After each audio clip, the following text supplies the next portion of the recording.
তাদের টার্গেট থাকে এই বাধার মাধ্যমে তাতে উৎসাহিত করা হয়। আরবিতে একটা কথা আছে, মানুষ সেই বিষয়ে আকৃষ্ট হয় যে বিষয়ে তাকে নিষেধ করা হয়। অতএব আগের থেকে বারবার বলা হয় আপনারা মেহেরবানি করে আপনারা বিড়ি সিগারেট খাবেন না, এটা খুব খারাপ, ক্যান্সার। এটা প্রকারান্তরে তাদের ওই বিড়ি সিগারেটের কৌশলী প্রচারের অংশ হয়, যে কারণে আমরা দেখতে পাই মাদকতার বিরুদ্ধে অবস্থান নাই, কিন্তু বিড়ি সিগারেটের বিপক্ষে কিছু কথাবার্তা আমরা শুনতে পাই। প্রিয় আল খামরু ওয়াল মাইসির ওয়াল আনসাব ওয়াল আজলাম রিজকুম মিন আমালিশ শাইতান ফাসতানিবুহু লাআল্লাকুম তুফলিহুন। আল্লাহ বলছেন তোমরা পৃথিবীতে ততদিন পর্যন্ত টিকে থাকবে, আমি তোমাদের সফল হওয়ার একটা দিক নির্দেশনা দিলাম। কি দিক নির্দেশনা? তোমরা যদি 5টা কাজ থেকে দূরে থাকো, আল্লাহ বলছেন লাআল্লাকুম তুফলিহুন। আমরা সফলকাম হতে চাই কি চাই না? কথা বলেন একটু জোরে, চাই কি চাই না? যারা সফলকাম হতে চায় আর যারা আমাদের নাস্তা ইতিমধ্যে খেয়ে ফেলছি, তারা একটু চিৎকার করে বলি, আমরা কি সফলকাম হতে চাই কি চাই না? কোরআনের এই আয়াতে কারিমার আলোকে সফলকাম হওয়ার জন্য 5টা কাজ করতে হবে। কয়টা? জোরে বলেন কয়টা? জোর হলো না, কয়টা? 5টা। 1 নম্বর আল্লাহ বলছেন বেঁচে থাকতে হবে মদ থেকে, জুয়া থেকে, পূজার বেদি থেকে, তথা আল্লাহর সাথে শিরিক থেকে, ভাগ্য নির্ধারণী। আলহামদুলিল্লাহ আমরা এইগুলোর সাথে নাই, কিন্তু আমরা একটা নতুন ধরনের মদ্যপানে ঢুকছি, সেটার নাম আসক্তি। আসক্তিও কিন্তু এটা একটা বিরাট বড় রূপ। এই জন্য রাসূল সাল্লাল্লাহু আলাইহি ওয়াসাল্লাম খাওয়ার ক্ষেত্রেও আসক্ত হওয়া নিষেধ করেছেন, যে অনেক খাদক পেট ভরে খাইতে পারে, নবী তার জন্য বলছেন তুমি সামাল দাও, সেও যেন তার পেটকে 3 ভাগ করে। হাদিসের টপিক কি? হাদিসের টপিক আসক্ত হওয়া যাবে না। আজকে আমরা বিরাট বড় আসক্ত হয়ে পড়েছি, আমাদের অনেক ক্ষেত্রে আসক্তি আছে। এর মধ্যে অন্যতম আসক্তি হচ্ছে শুরু থেকে আমরা সিগারেট দিয়ে আসক্ত গ্রহণ করি। এই আসক্তির ক্ষেত্রে বলি ভাই কিন্তু মাঝে মাঝে বাচ্চা কাচ্চা মানুষ একটু গ্রহণ করেছে, এত হার্ড বিষয় না। সুতরাং এইটার থেকে আমাদের আসক্তিটা শুরু হয়। আর দ্বিতীয় আসক্তি হয় আমাদের মোবাইলে। এই 2 আসক্তি আমাদেরকে ভয়াবহ রূপে নিয়ে যায়। আমি একদম টাচ বাই টাচ 7টা পয়েন্টের কথা বলি। এই 7টা বিষয়ে সতর্ক থাকলে ইনশাআল্লাহ আপনি আপনার পথকে সুগম করতে পারবেন। 1 নম্বর, বন্ধু নির্বাচনে সতর্ক হতে হবে। ইয়া লাইতানি লামাত্তাখিজ ফুলানান খলিলা, ওই দিন যে যেন এই কথা বলতে না হয়, আল মারু আলা দীনি খলিলিহি, আমার বন্ধুকে হবে সতর্ক হতে হবে। গুরুত্বপূর্ণভাবে কথাগুলি শুনবো। মুসলমানদের জীবনে এমন একটি মোটিভেশন আছে, এমন ক্যাম্পেইন করা হয়, কিন্তু আমরা আজব হয়ে যাই যে ধূমপানের বিরুদ্ধে যত কথা, কখনো আপনারা মাদকতার বিরুদ্ধে এত কথা শুনেন নাই। কোন জায়গায় বলা হয় না গাঁজা আপনার জন্য ক্ষতিকারক, মদ আপনার জন্য ক্ষতিকারক, কিন্তু ধূমপানের বিরুদ্ধে কিছু কথা হয়, অনেক কিছু করে। কিন্তু আমরা একমাত্র কাজের মধ্যে থেকেও যোগার প্র্যাকটিস করি, কথাগুলি গুরুত্বের সাথে শোনার চেষ্টা করি। তারুণ্য বিধ্বংসী মাদকের ভয়াবহতা, যে মানব সভ্যতার সকল অবক্ষয়ের মূলে মানবীয় অপরাধ, পারিবারিক এবং সামাজিক অবক্ষয়, অসৎ এবং অসভ্যতা, এই 3টি বিষয়ের মূলে ছিল 3টে বিষয়। এর 1 নম্বর মাদকতা, 2 নম্বর অশ্লীলতা, 3 নম্বর জুয়া।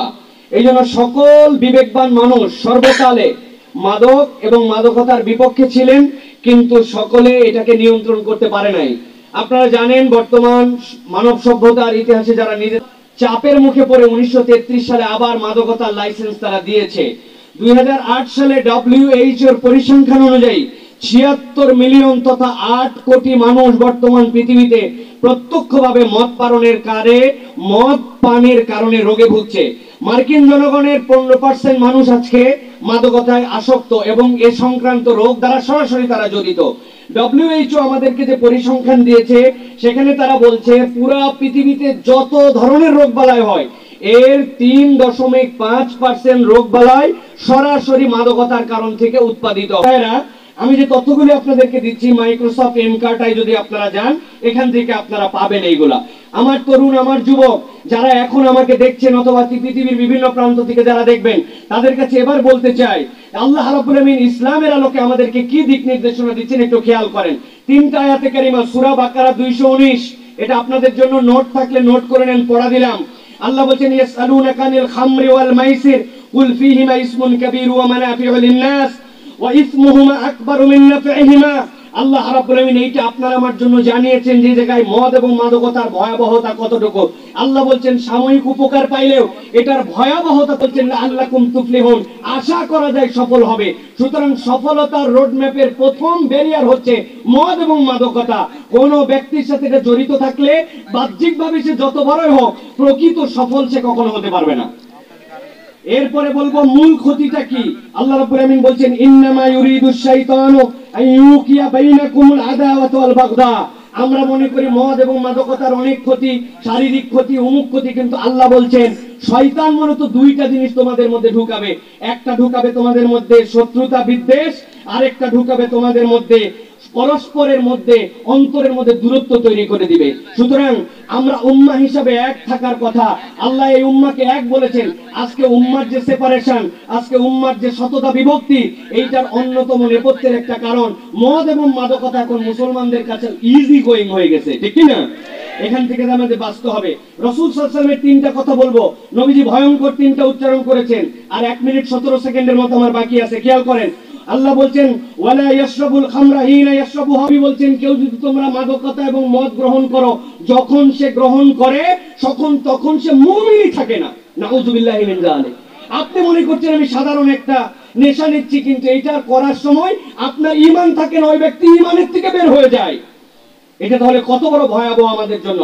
এই জন্য আল্লাহ রাব্বুল আমিন বলেছেন আল্লাহর লানত মদ যে পান করে, প্রস্তুত করে, বিক্রেতা, বহনকারী, মূল্য ভক্ষণকারী, সকলের জন্য আল্লাহ রাব্বুল আমিন এটা নিষিদ্ধ করেছেন।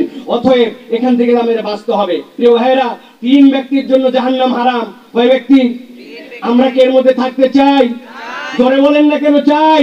সুবহানাল্লাহ, আলহামদুলিল্লাহ, আল্লাহু আকবার, ঠিক না ভাই? আমরা মনে করছি বাবা এটা জব করবে, নবীজি এই জন্য একটা কৌশলে বুঝাই দিয়েছেন। নবী কৌশলে বুঝান নাই। এই জিকির আপনার কেবলমাত্র মুখের জপ না। নবী করিম সাল্লাল্লাহু আলাইহি ওয়াসাল্লাম জানতেন তার আদরের কন্যার হাতটা পর্যন্ত নষ্ট হয়ে যাচ্ছে, তার শরীরের শক্তি ক্ষয় হয়ে যাচ্ছে। এই জিকিরের মধ্যে আপনার আমার জন্য শারীরিক শক্তিও আছে। যেই বান্দারা আল্লাহ জিকির করে, আল্লাহ তার শরীরের মধ্যে শক্তি ঘটান, মনের মধ্যে শক্তি দেন। এই শক্তি আল্লাহ জিকির অর্জন করলে ইনশাআল্লাহ আমরা মাদকের দিকে যাব না, আমরা আল্লাহর জিকির বেশি করে করব ইনশাআল্লাহ। রাজি আছেন ইনশাআল্লাহ? আর 2 নম্বর, আল্লাহ 1 নম্বর, কেউ যদি মদ্যপ হয়, মদ যার শরীরে, মাদকতা এগুলো যার শরীরের মধ্যে ঢুকেছে, এই ব্যক্তিকে আল্লাহ জান্নাতে ঢুকাবেন না। সুতরাং এর মধ্যে আমরা থাকবো না। এরপর বলা 2 নম্বর বলা হয়েছে পিতামাতার যে বিরুদ্ধাচরণ করে। সুতরাং এখান থেকে আমাদের বাঁচতে হবে। এই জন্য হাদিসে বলা হয় ইস্তানিবুল খামরা ফাইন্নাহা মিফতাহু কুল্লি শাই। তুমি মদ এবং মাদকতা থেকে বাঁচো।